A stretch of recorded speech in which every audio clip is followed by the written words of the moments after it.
আসসালামু আলাইকুম। তো আমরা একটা সাত কুল কাটিং করছি আসলে। কুল কাটিং করতে গিয়ে বহুত কিছু ফেস করতে হয়েছে। তো এটা দেখাইলাম জিনিসটা। বরাবর 7 ইঞ্চি, বরাবর 7 ইঞ্চি ডালাই আমরা টাঙ্কি সেটা করছি। এটা হলো পানি রিজার্ভ ট্যাঙ্কি। সেটা করতে গিয়া কুল কাটিং দেওয়া করছি।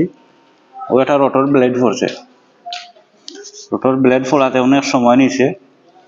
আর পরে এটা জিনিসটা ফাঁসি গেছিল, অনেক কষ্টে বের করছি। তো দেখতে পারো একটা ব্লেড, রোটর ব্লেড, এরকম ব্লেড করলে আমরা অনেক কষ্ট হয় ছিদ্র করতে।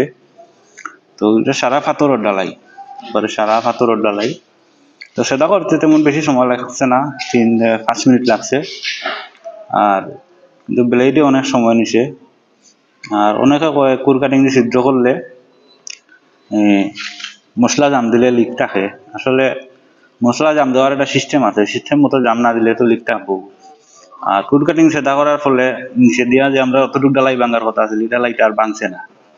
আর অনেকে যে নিচে দিয়ে অতটুকু ভাঙি যায় বা রড বাইরে যায়, এটা চিন্তা করে না। চিন্তা করে মশলা জাম দিলে লিক করে। আসলে যারা হয় এই কথা লিক করে, তারা আসলে জাম দেওয়ারা শিখছে না উস্তাদের কাছ থেকে। উস্তাদের কাছ থেকে যদি শিখতো তাইলে লিক করতো না।